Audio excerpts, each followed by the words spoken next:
On this podcast, we talk often about life, loss, and what truly matters.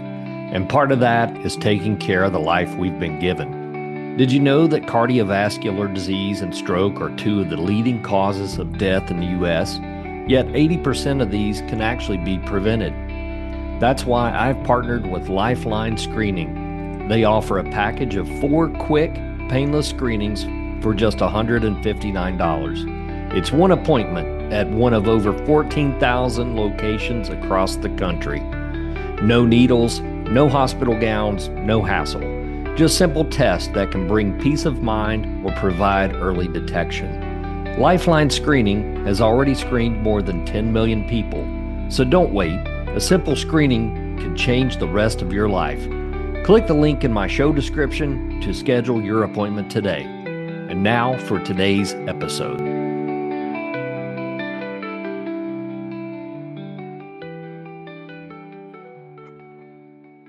Thanks for joining us once again here on the Grief Observed podcast. My name is Brad Morrell. I'm your host. And if you'd like to join me for an episode, you can find me on Facebook at facebook.com/griefobservedpodcast or send me an email at griefobservedpodcast@gmail.com. And also you can find me on TikTok under the same name. My guest today is Kristen from LyfeRelease. She's here to talk about the loss of her fiance and her business LyfeRelease. So I will bring her on and we'll just get started. Kristen, thanks for joining me. Thanks for having me. Yeah. So I found you on TikTok through some of your videos, and it's where I find lots of people that want to discuss grief and just things that's happened in life, and obviously how they're actually helping people. So I appreciate all the work that you do. Thank you. Yeah. So why don't you tell the listeners a little bit more about yourself? My name's Kristen. I'm the owner and coach of LyfeRelease. It's behind me. That's the logo. Um, I I coach people on how to deal with grief, trauma, and PTSD.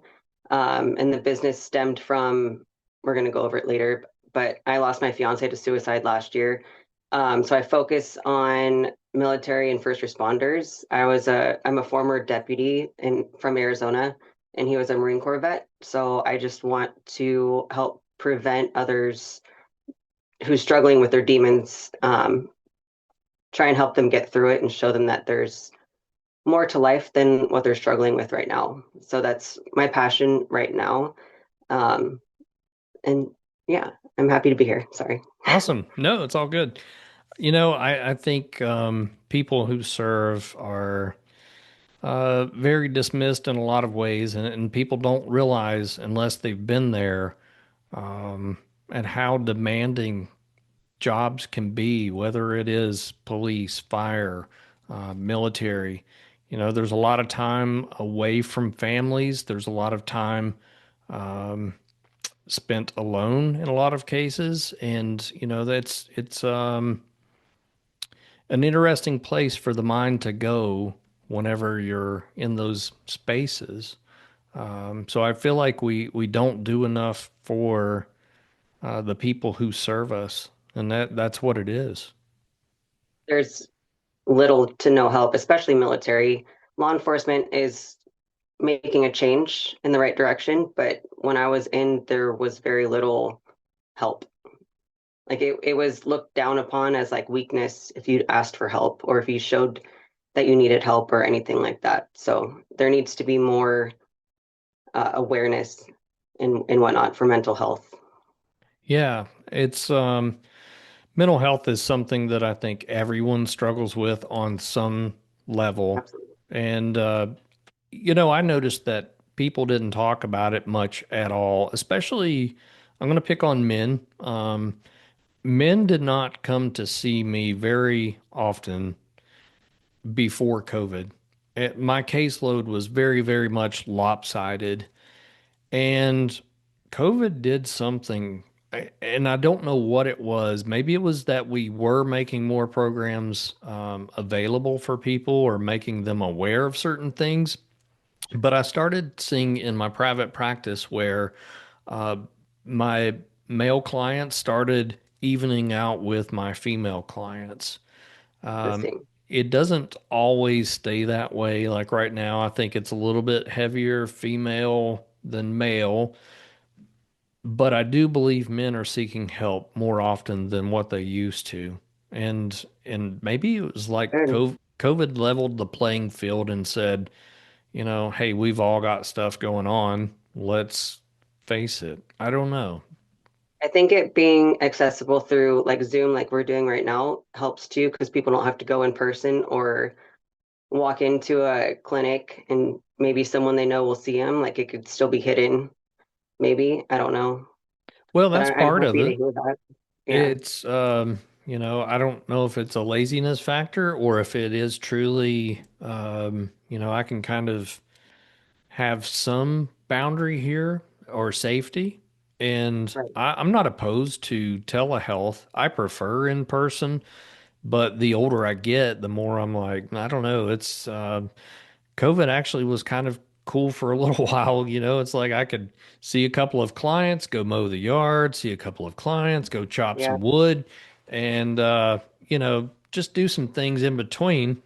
But like you were stating, I think maybe there is some sort of a safety net there, knowing that I don't have to be maybe even seen out in public walking into a therapist right. office.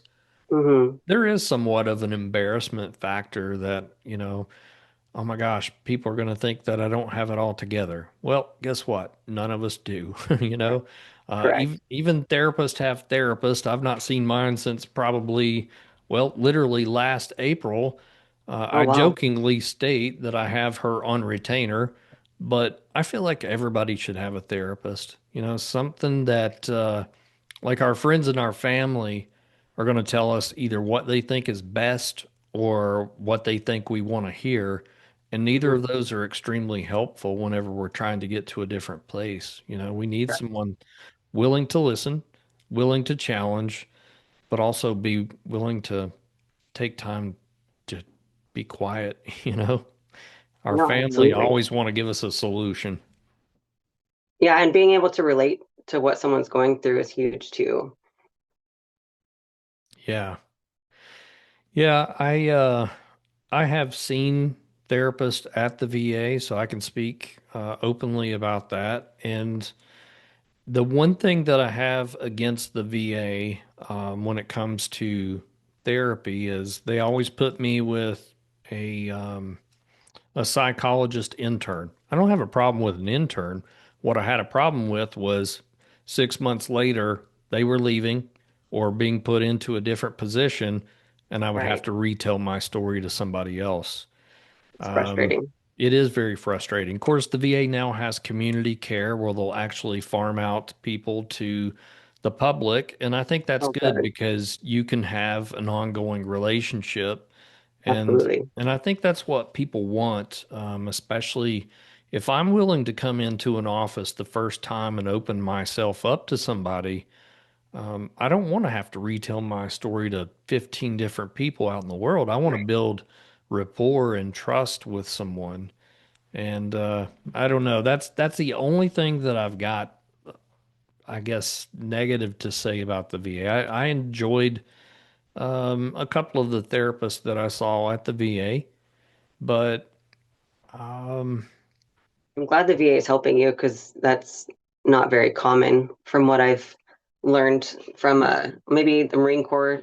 I don't know, but the VA hasn't been as big of a help as they have been from what I hear from you. So that's good that you're getting that kind of help. well, I do believe it's location dependent because, we've heard some horror stories. You mentioned Arizona. I believe there was a horror story out there in Phoenix with one of the VAs. There's been a couple of places that you just hear very poor care. In fact, very locally to me, there was something crazy going on. I'll spare this podcast for it, but it was things going on well outside of medical care at a VA that's here in East Tennessee. And I don't know. I guess the same could be said for any hospital or any mental facility, outpatient or not. Like you can get good care um, here and bad care there. It's kind of like you go to a restaurant and one day your food's good and maybe the next day it's horrible and it's the same Right. restaurant. I Right. don't know. But you're right. I still feel like there's more to be done. Now, I will state from a numbers standpoint, I know like the 22 a day of suicide, Yeah. that came from a report in like 2012. From It's what I way up. understand, is it way up now? I don't know the exact number, but it's more than 22 a day. Okay. Yeah. That's interesting. Because I had heard in I don't know 22 23 the year 22 23 that Hmm. they had gone down just a little bit, but I don't know. It's again, are we doing enough? And what do we do? You know? Right. I So mean, there's other platforms out there like 988 is out there too. Like you can call and just talk to someone and they'll listen, or you can even text them. Like there's other ways to get help too. They just yeah, don't ask. I bought my fiance's truck after he passed so I could keep it. And in his car or in the truck was a card for 988. wow, He just never called that I'm aware wow. of. Yeah. Yeah, and so for any listeners that are unaware of 988, it is uh, a suicide hotline, basically. And what I have heard, even from some of my clients, this is interesting but true. Had a client tell me that when they could not afford therapy, they would at least call there. They Yeah. said, honestly, I was not suicidal, but there was No somebody thought. willing to Yeah, talk. A- absolutely. And Yep. like you stated, you can text as well. It's Yep. not. So again, it's kind of there's a little bit of a boundary there for those that don't want to really speak out loud the things that they're thinking. Right. Yeah, it's a So huge help yeah, if you use it. yeah. And one of the things that I think we've got to look at are certain factors that may intensify uh, suicidal thoughts or thinking, and um, maybe intensifies the wrong word, but certain areas that we have to look at. Sometimes age is a big factor. I know 18 to 34 range, it according to VA numbers, says there's a higher suicide rate in that area. Chronic pain is a massive one that we really don't Right. talk about. Hmm. So if someone is experiencing that, they're definitely at a higher risk Right. than someone who doesn't. Um, I know whenever I go to VA appointments, they always ask, "Do you have a place to live?" Homelessness is another big factor in suicide with veterans. Now, I Hmm. can't speak to a whole lot when it comes to law enforcement or firefighters and even EMS workers. Um, those type of things, I'm not sure what all is involved. Now, you've got to think, especially if there's some type of accident that they can't handle. Um, Well, you could go bad call to bad call. You have no time to decompress or really handle what just happened, and then you have to act to the next, like you have to pretend like everything's okay because the call you're going to, it's not their best day. And you're yeah, there to help them. They're not there to help you. So you have to like just keep pushing everything down. it's a very That's quick what I did for reset. years. Oh yeah. Yeah, I did that for years, especially I worked in crimes against person as a detective, so violent crimes. And I had some really hard calls with that. But again, you can't do anything. I mean, that's what we're taught at least is to not ask for help. Hmm. And if you need help, then it's looked down upon in a way. So Yeah, I see a lot of, I'll say, post care type of help, I guess, or post job help. Like I've got a contract with the DEA where I'll see people who, um, well, even active with them, but everybody I've seen so far has been retired, Hmm. and they're talking about things that they've gone through over a career Right. that they just stuffed, like you stated. Yep. And it's like, why are we giving these people this good care now? Why not during their jobs? Right. Giving them tools.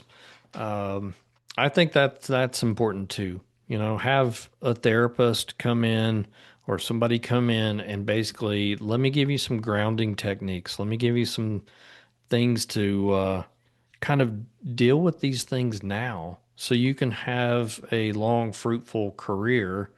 Hmm. I don't know what the burnout is. I know what EMS burnout is. I mean, it's relatively quick for a lot of people. Now, like my friend Kevin I was speaking of before we punched record, who's a firefighter, he's been doing this since we were 18 years old, and I'm now 50. I think he's like 52. Oh, wow. So, yeah, It's a he's long got a time. lot of years in there. And, Absolutely. so weeks of accidents and fires and deaths and all these things, it accumulates in our brains. And there's certain calls that he speaks of that he just can't erase. I have a few in my brain still as well. Yeah. And before I left my agency, I was trying to implement like an hour of either workout time or like just mental health, like an hour per shift at least, just to like sit in silence or do whatever. But it never went anywhere. I think it's So, important. yeah. One of the things that I would love to talk about, and I saw one of your videos talking about EMDR, and I love doing EMDR. And Yeah. again, for anyone that's listening that's like, what the heck's EMDR? It's eye movement desensitization reprocessing. And the example I always give clients when they first come in is like there's an event and then there's a negative thought that we have about ourself that's usually attached to that event. And then they start networking in the brain. And I always use the example of a car wreck. Let's say you were upside down in a car and the thought is I'm going to die or I'm unsafe. So now every time you go to grab a car handle, you feel you're unsafe. What we first do is try to desensitize you and kind of break that connection with the thought and the picture. But then we go back and look at that same horrible picture, but this time thinking, what do you want to believe about yourself? Well, I want to believe that I am safe or that I'm not going to die. Now, we're Right. not trying to make someone lie to themselves or go back in history and repaint history. It doesn't work that way. We can't bring back people, we can't undo certain situations, but it does get your brain to think differently. It breaks you out of that hyperactive state, or Mhm. hypervigilant state, we'll say. And it's amazing the differences I've seen in EMDR. As long as I've been doing it, I've only had two or three people that got nothing from it. And I almost feel like they were pushing so hard for it not to work that Right. that's why it didn't. Right. I think if you're able to relax and just let your mind drift, I have seen so many good things and people's lives absolutely turned around with EMDR. Yeah, she's trying to work on the shame and guilt because I was there when it happened. Mm. So she's trying to switch that in my head. Like I did everything I could. There's nothing else I could have done, kind of thing. So she's been working on that, but it's Yeah. it's tough. Yeah. So going from a thought of it's my fault or I could have done more to I did the best that I could. Um, I'm going to be okay. Like there's all kinds of reversal thoughts that you can do in those situations. And it truly, uh, it is like whenever I was being trained on it, the guy that was training me, he said, the stuff's almost like voodoo or something. Like it's hard to explain why it works. It Yeah. just does. And I've seen some wonderful things. I have to do the paddles because Yeah. I had a seizure the day after he passed, and Hmm. I can't do the light, but it's the same. I can still feel my eyes move. I just don't get the light in my eye. Yep. So there's different forms of it. It's kind of cool. Yeah, I actually use the pulsars as well. I don't like the lights. I like people to be able to close their eyes because I feel like you can get in your mind's eye a little bit deeper too, Yeah, as for sure. opposed to looking at a light. And there's a book out there called Getting Past Your Past. It was Francine Shapiro, the person that created EMDR, that wrote the book, and Hmm. she kind of talks about how to for lack of better words, self-administer EMDR from home. I always tell people don't get all psychoanalytic about it, but you can simply just cross your arms and tap and get the Hmm. same effect. So, very, very powerful tool. But I think also one of the most powerful tools is just literally our voice, being able to tell our story. Getting it out of your head and Yeah, vocalizing it has been huge for me. good for you. Yeah. Why don't we talk a little bit about your fiance and first, why don't we talk about his life? He was an amazing human. He was a Marine Corps vet. He did 2 tours in Afghanistan. His second tour, they lost 17 in his company. One of them was his really close buddy that he went through training with. When he came back, he struggled really, really bad, which I learned about after the fact. But he was always super happy, goofy, life of the party. He had 4 little girls. When he passed, they were all under the age of 10. Wow. So, yeah, he was an amazing, amazing human. Hard worker, did anything he needed to do, and then more just to make sure his girls were happy and had everything they needed. And obviously, he was an amazing partner for me too. I was so happy all the time. Wow. Yeah, Yeah, it's losing anyone is very difficult. Um and I don't want to compare, but I there's something in my mind that just says losing someone suddenly is more difficult. I know each situation's different, each person's different. Uh, Losing my friend 15 years ago was extremely sudden, and I don't know. It's almost like if you see it coming, it's still going to hurt, but it's like I look at my grandfather. That's his burial flag behind me. mm, Um, I was able to say the things that I needed to before he passed. So right. there's some form of comfort with my friend Chad. It's like, man, there's so much that I would have said or I would have done differently. Like I just didn't see this. It's Yeah, I so didn't so see it hard. at all. Yeah, Wow. yeah, I had just gotten him the firearm that he used for Christmas, so like a month and a half prior. And I had no idea because he was always happy, always goofy. Like I had no idea he was struggling. Otherwise, I wouldn't have done that. I mean, law enforcement, I had guns up in the house, sure, but he didn't. They were just randomly hidden for the girl's sake. But yeah, I never saw it coming. And then we were drinking that day, and then it just escalated, and he was having issues with custody over the girls, and then he just got in a manic mode, and that was that. Um, but I've chosen to reprogram my thought. Like he chose his last second to look at me, you know. So that's helped me a lot in processing it. It's still hard, obviously, but just thinking that way has helped. But Yeah. yeah, his mom actually gave me a flag like yours. It's in Cherrywood, and his family's super supportive, and I still talk to his mom all the time. That's good. That's good. Hmm. Yeah, I think like you stated, we have to learn to look at certain things differently. Yes, the person you loved died that day, but you've chosen to think about that last moment he looked at you. Mm, And I think that's what we have to do is to think about certain situations differently. I've had people come in my office where 95% of their process of thinking is into the negative, but it's like, okay, let's look at the 5% that may be positive in this. And that 5% really starts taking over the 95 once you start learning that this is what I need to think on a daily basis, not, thinking about what has been lost or what I don't have or whatever it is.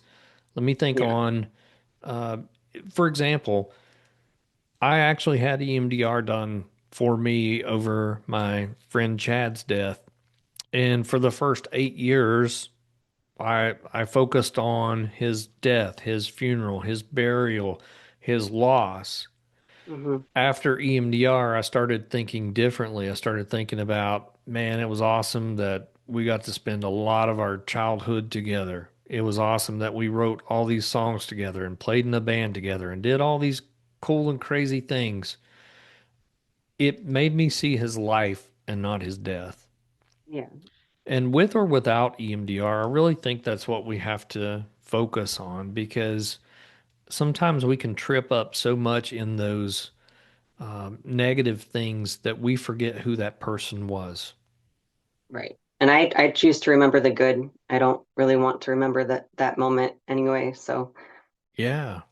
it's been a challenge, but I've been in constant therapy since last year. I don't drink anymore, which has changed my life. Huge. Being able to process without numbing it with that has changed my life. And honestly, it saved my life. Um, yeah, I continue to go to therapy 4 or 5 days a week, and I have for months. Good for And you. that's the only reason why I am the way I am now. Otherwise, I don't know where I'd be, honestly. So you talk about numbing and alcohol, and of course, there's a billion different other substances or things. It doesn't even have to be a substance. We can Sure. use other people, sex, whatever it is to numb certain parts of our lives. And I feel like that's what a lot of people are more comfortable doing. That Sure. I can block these things out just by doing something else. They And don't have when, to face it. pardon? They don't have to face it head on. Yeah, absolutely. It's when you have to face something head on, it requires responsibility. That's the problem is a lot of people just don't want the responsibility um, because responsibility also requires ownership, you know? So if I can just do something where I don't have to think about it for a little while, um, it seems easier on the front end, but there is a cost to pay for doing It's so that. much harder in the long. Yeah. It is. Yeah, I'm Hmm. proud of you. That's a big step. So was that an instant decision for you to um, stop using alcohol or? No. Right after I went into a really dark hole, Sure. I had to sell my house, resign from my job. I don't have the privilege of seeing his girls or talking to his girls anymore. Um, my whole life in like an instant second was gone. So I went into like a deep dark hole for a couple months. I moved back in with my parents in California, which I'm super grateful for. Otherwise, I don't know. But no, it took me a couple months, and then I needed to break the cycle, and that's when I got help, and it was long overdue. We can say that. Yeah. No, that's wonderful. And this is what we call making meaning out of death, honestly. Like learning more about ourselves and actually doing something um, I think to honor the person that we've lost and truly make meaning of it and do something from that, like a springboard into uh, what we do, It's and actually where that's where the spelling of life release came from. LYFE is love you forever. It's to honor those that we've lost. And then on my website, there's a heart, but it's made out of two twos for 22 a day, and he died on 2/22. very cool. Hmm. Very cool that I did not know why it was spelled Lyfe, so now I have been educated. That's awesome. Um, yeah, I think that we have to keep pushing into those areas. I would not be doing as much as I am in grief if it weren't for Chad. Like, Really. I think everybody in counseling finds something that they want to specialize in, but I don't think grief is one that I would have just picked. It's personal, and that's why I'm here. This is why I do what I do. It's Hmm. why I do this podcast, why I go do free seminars. Like I want people to know it's very very important to me. So, let's transition a little bit and talk more about life release. Uh, at what point did you say, you know what, I'm going to make meaning here? It was honestly in therapy because I enjoyed doing law enforcement, but I loved the aspect of helping people. And since resigning that, I obviously I've been in therapy and working on myself, and I'm at a place where I know I can help other people in a different manner. So I'm like changing my purpose into that. And if I can save someone's life or help someone in some manner, then my mission is complete. So, Yeah. Yeah. I've always said if I can help one person, then it was enough. yep. Yeah, I still have some of his buddies from the Marine Corps reach out to me when they're struggling and do what I can to help them too.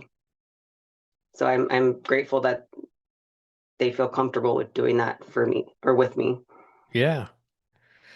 Yeah. That's awesome. So tell me more about life release and what all you are doing to help people.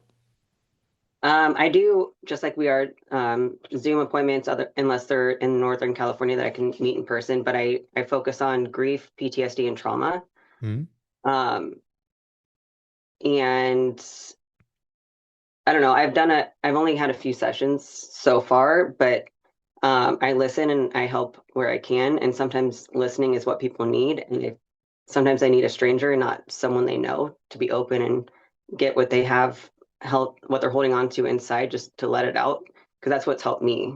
The biggest is just getting it out instead of Yeah. like letting it go crazy in my head.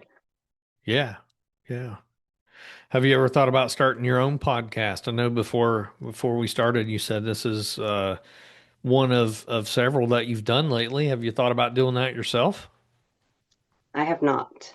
All right. Well, I'm planting the seed. There you go. Okay. Yeah, it's Seed super planted. easy to do.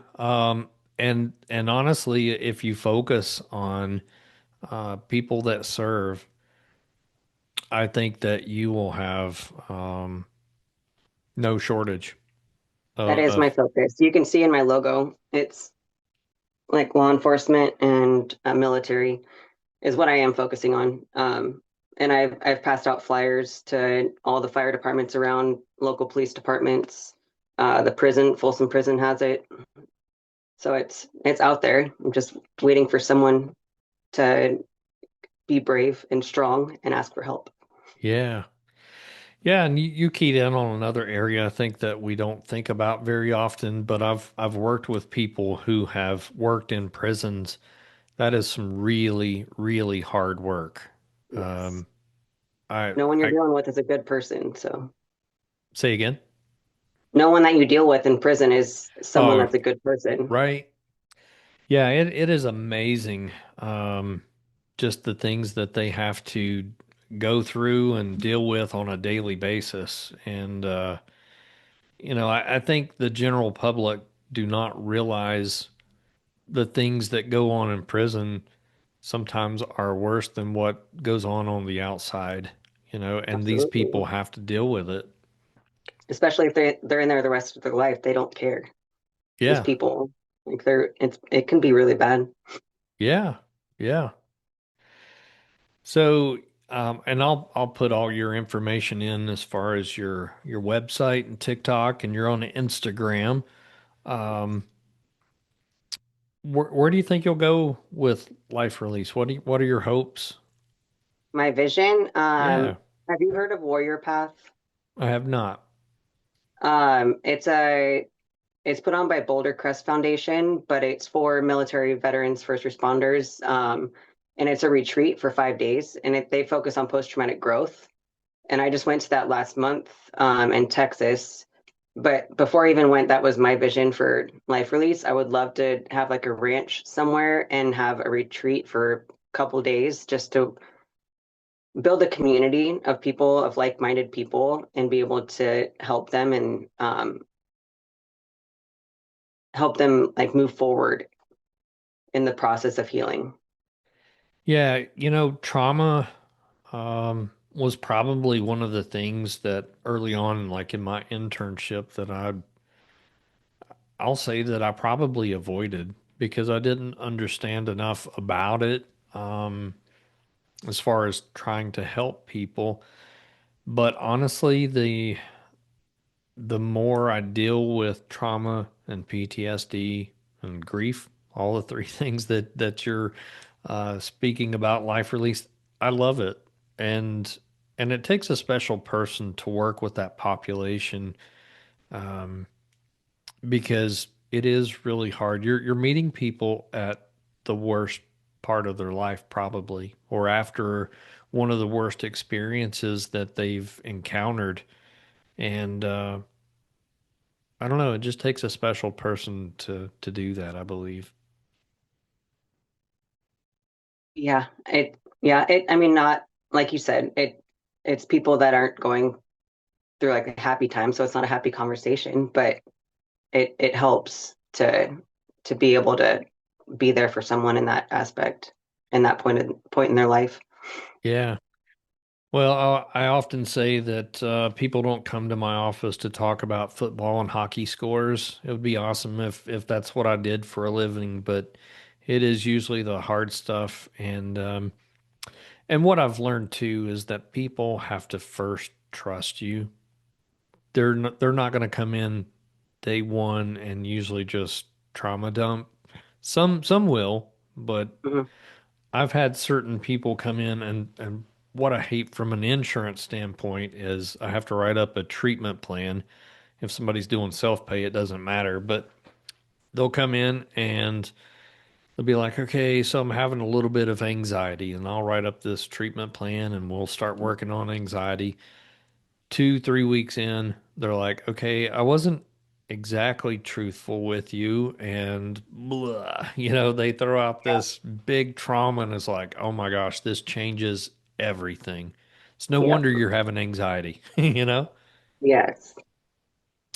One thing I'd like to talk about too, is triggers, and I think people need to be aware of triggers when it comes to PTSD. I've had people uh, come in for as something as I don't know, we'll just say like watching a TV show and a certain scene may reactivate something within them internally that they have pushed down, like you were stating. Um, I think that's one of the things that we often underplay as well. That we're Yeah. getting a lot of things that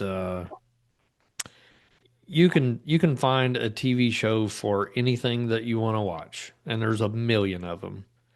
Yeah. And I just feel like a lot of times those can press into those really sore places that we try to numb. Right. And there's no like time frame on it either. It could be a couple years, it could be within like super close of the incident or whatever. For me, it was Reacher, the show Reacher, because my his name is Sam. He looks like Alan Richardson, so that at first triggered me, and then any like gunshot at first triggered me, but I've since gone and broken that cycle by going to the shooting range and whatnot. But yeah, just little things like you never even think about and used to be fine. One day may not be. It could be smell, could be people, places, things, whatever. Yeah. Well, I'd like that you have gone back to the range. There's a lot of people that when something like that happens, they're completely scared of whether it be a firearm or whatever else. And I think desensitization is a huge piece of getting back to, norm. And Yeah, norm is very subjective anyway. right. But I believe the longer you stay away from something, the more scared you'll become of it. So, And that's what I was worried about because I was trying to get back into law enforcement initially, and I didn't. That fear would not have done me any justice in that career. So I jumped right back into it and didn't allow myself that time to be scared, I guess. yeah. Yeah, it's really difficult, and there's a lot of triggers out there. It's not always just firearms.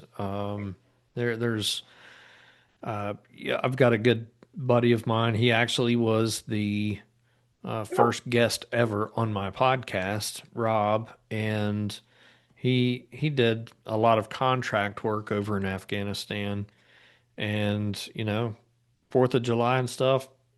At Hmm. back when he lived in a neighborhood, he would put a sign out that hey, be kind, that loud noises don't do Yeah, me well. right,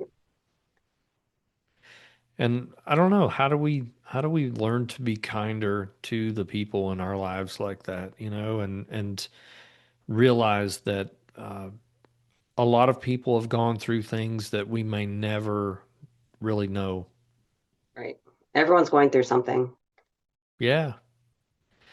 Yeah, I think that we often discount that, in our daily actions. It's like, all right, the person that's showing me funny hand signals in driving patterns. Okay, what's the real deal? It's not my driving that's upsetting them. There's something else, like what happened at home, what they're about ready to walk into at their job.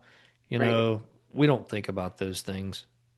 right. And I didn't used to, but since all my therapies and whatever, since last year, I focus on that a lot. Like, you can't control everything, and why be upset about something you can't control? Like you said with driving behavior, they could be going to the hospital. You don't, I mean, you don't know what's going on.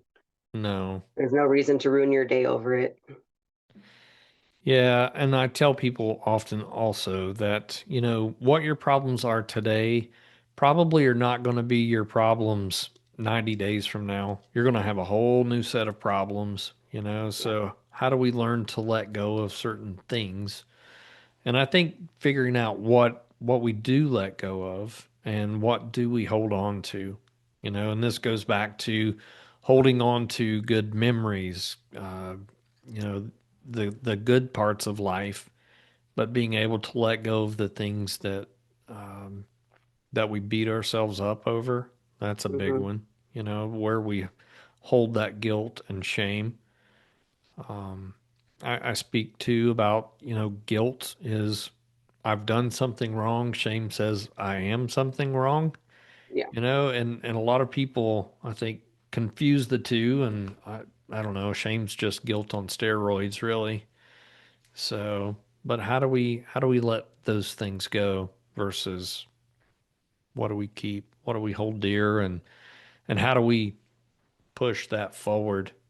How do we live to leave a legacy? Those are all great things to consider, especially after a trauma and a Yeah, it's a daily practice. It doesn't just happen overnight.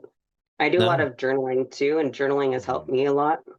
I do a lot Yes. of like gratitude journals, and I do love letters to myself every day too, which helps because a lot of Wow. times people like treat a lot of people, including myself, you talk worse to yourself than you would to anyone else. So it's nice to remind yourself that you love yourself too. Yeah. Yeah, I've had clients write future letters to themselves, and I've had them write letters to their old self as Yeah. well. And that is an excellent thing. I love journaling. As far as a picture, I will have people kind of visualize, like if you were walking through the park and you saw your self from a year ago or 2 years ago, what would you go say to that person? Would Hmm. you beat that person up, or would you say you did the best you could? You had no idea, like Yeah. how do you be kind to yourself? So that's really great. Love letters to yourself. I've not done that. Yeah. I learned that practice last year at one of my retreats that I went to, That's and great. it helped. Yeah. So what do you say in a love letter to yourself? Proud of you. Mm, I've come a long way since last year, and I don't even recognize who I was anymore. wow. Like I've grown. Like I tell myself, like that version of me is it's gone. It's dead. This new version of me is a way better version. I was able to rewrite my next chapter, or I start my next chapter in that forward motion, and I'm a totally different person. So I'm proud of myself. Yeah, that is awesome. And it sounds like you've had some pretty good support even outside of therapy along the way Big, too. big time. Yeah, my family, his family, friends. I have a couple friends from Arizona that still reach out and check on me. So yeah, I've had a lot of support. That's great. Hmm. Yeah, I feel like we often do not give the people in our lives enough credit. And you look at certain social medias, and I think that's just a horrible way to calculate who is actually there for you. It's like, you've got the people that wish you a happy birthday that you've not talked to since high school, and it's like, oh, thanks. Yeah, that's real meaningful. Yeah, But then you've got the people who, if you picked up the phone right now, they would be at your house in 5 minutes if they need or excuse me, if you needed them, right? right. Those, and I don't know if you saw this in grief too. Um, the people you thought would be there for you may not have been, and then people who you never really expected to be there for you really stepped up and played a key role. Did you have that experience? Big time. Yeah, I had a really good friend in Arizona, and well, I thought we were really good friends, and then this happened, and yeah, we're not friends anymore. I got a really nasty letter from her uh, like a month ago. So Wow. yeah, and she like prior, like during my 6 years in as a deputy, she was always there for me. So it was like it was a shock. It was different. Wow. Hmm. Yeah, it's always interesting who is your real friend, and unfortunately it takes something tragic sometimes to figure that out. Yeah. I've always used moving day as my biggest indicator. You've got people that's like, yeah, I'll be there on Saturday, I'll help you. But the people who actually show up on Yeah. Saturday, those are your real friends. Yeah. Yep. Well, any final thoughts that you can tell me about Life Release or your future or anything else that you want to share about grief or trauma or PTSD? Um, I don't know. I mean, I'm focused on life release and helping people in that sense too, but I'm also transitioning to becoming a firefighter and EMS. I'm in EMT school, so I'm going to be on that path like you've spoken about as well. So just any way of helping people is my mission. I'm closing the chapter on Arizona completely with law enforcement and then all of that. And I'm moving forward with life release and hopefully firefighting. So we'll see. Yeah.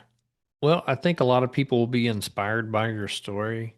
And I'm sorry that you've had to go through this, but it looks like you have grown quite a bit. And Made me stronger, big time. yeah, yeah. So I'm excited to see what life may hold for you, whether it's a podcast, a book, or just simply serving your community. So um, I've only known you for an hour, but Yeah. I'm proud to hear your story. Thank you. Yeah. Thanks. Well, thanks for joining me, and and I will continue following you out there on TikTok and I'll have all your information in the show description for people to reach out to you and Awesome. just keep doing what you're doing. Plan on it. Thank Awesome. you. Yeah.